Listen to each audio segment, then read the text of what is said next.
your HTML and you're using your greater than and less than, you're using your tag. Yes. Okay. And when you run it, then you click on the web browser and you can see what you created. Yeah, yes.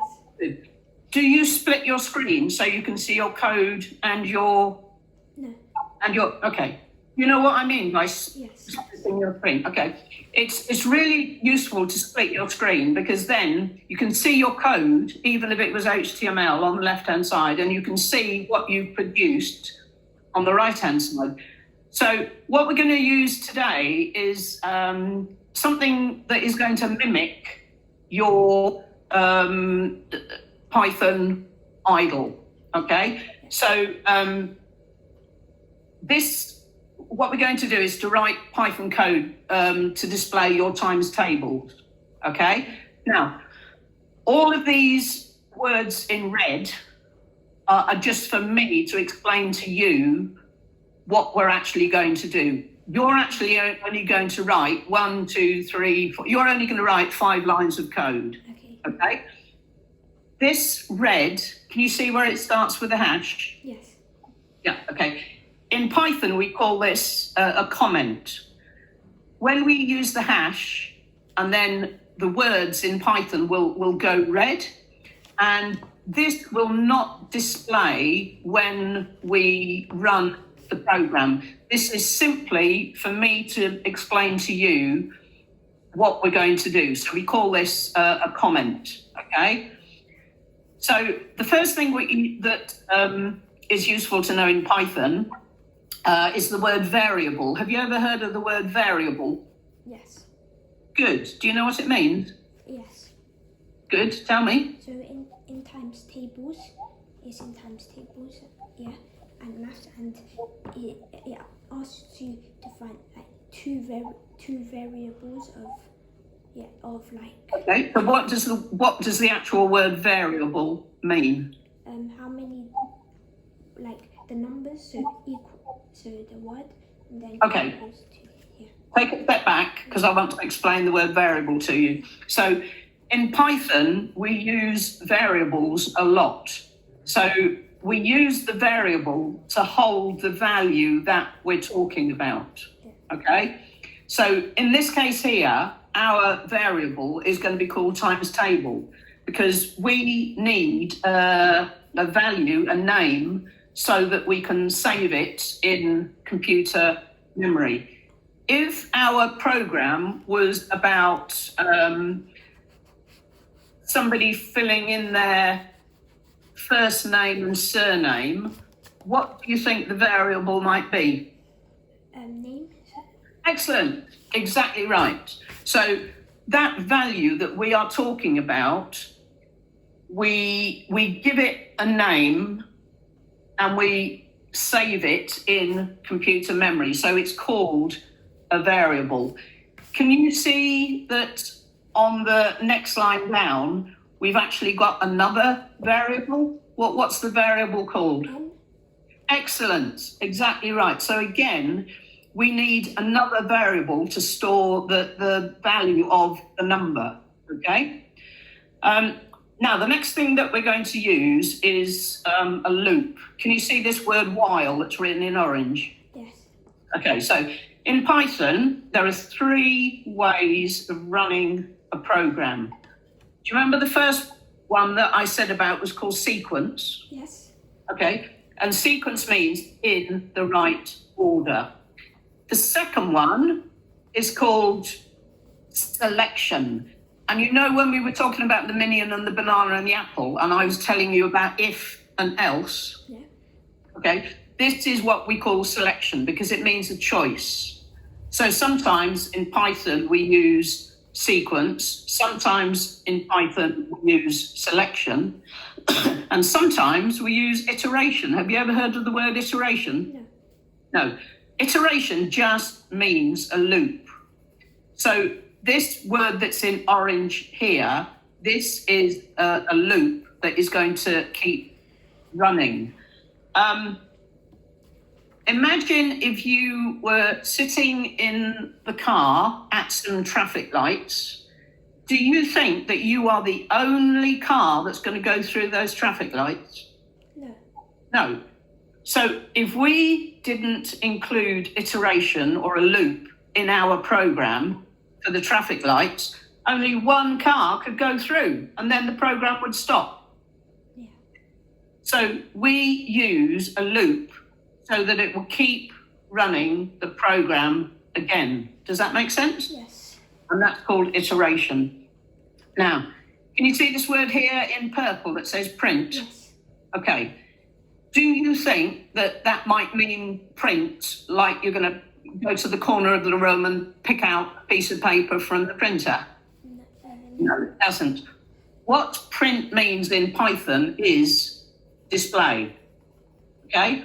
So we're just saying we want it to display the text. Okay?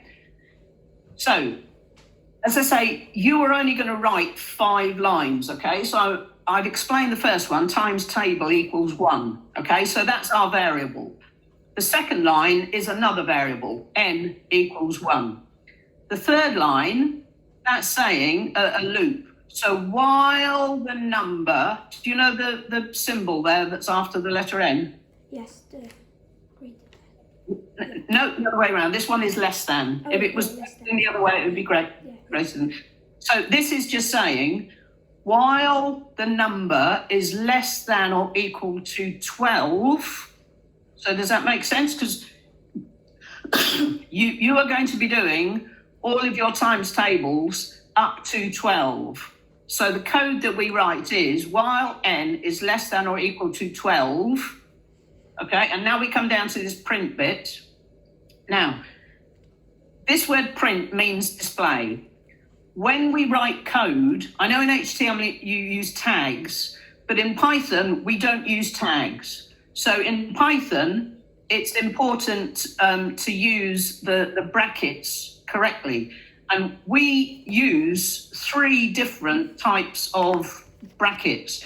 We use the round brackets. We also use like the square brackets, which is, if you look on the letter P to the right of your keyboard, Yes. can you see there are 2 sets of brackets there? Yes. Okay, that top one we call a curly bracket. Yeah. The one below that we call a square bracket.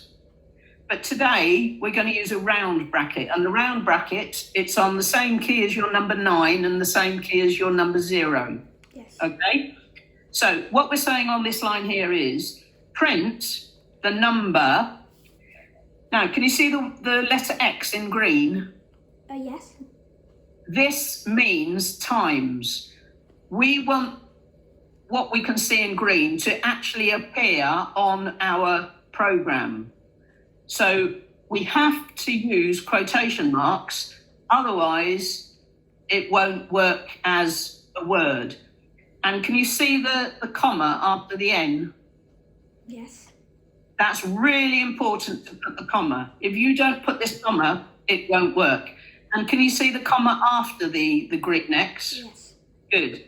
That again is important, because what it's going to do, it's going to pick up the value that is in your variable times table equals 1. If that said times table equals 2, it would pick up 2. If you had times table equals 3, it would pick up 3. Okay? Okay.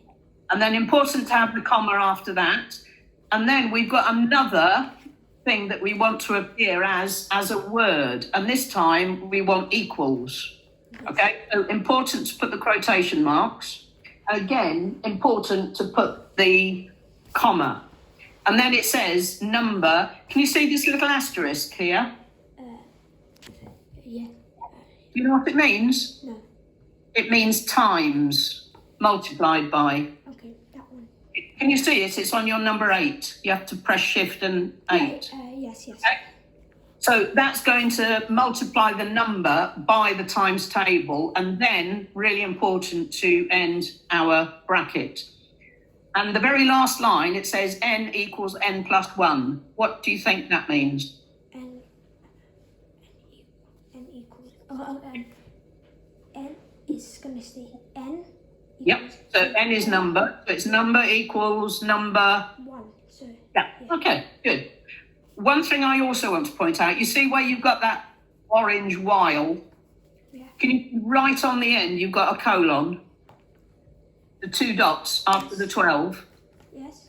Yeah, this is what we call a colon, and it's really important in Python to use the colon after that line of code, because when you go to the next line, it's going to indent that word print.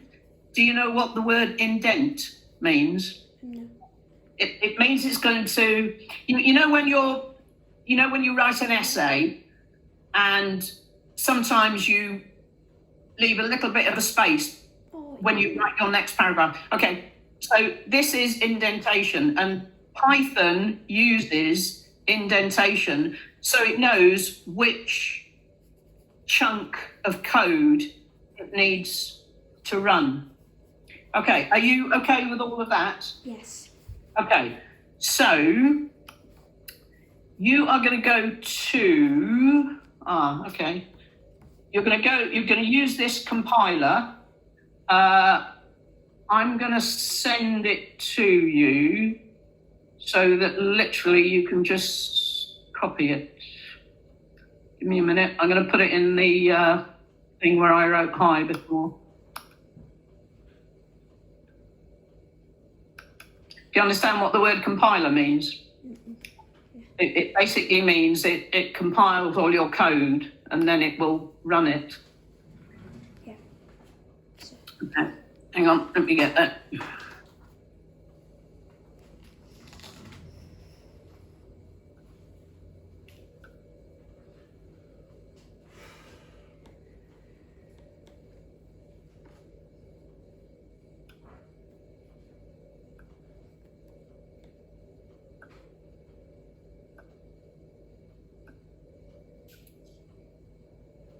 Okay, I've just sent it to you. okay. Can you see it? Is it on Tutorful? Yeah, you know where you're looking at me? Yeah. Oh, yes. So on the right-hand side of that, there's 2 little bubbles, and that's the text message thing. Okay. So if you go to the text message thing, Yes. can you see the thing that says HTTPS www blah blah blah? Yes. If you copy all of that, Yes. and then do you know what I mean when I say open a new tab on your computer? Yes. Okay, so open a new tab Okay. and paste that in. Yes. 1 second.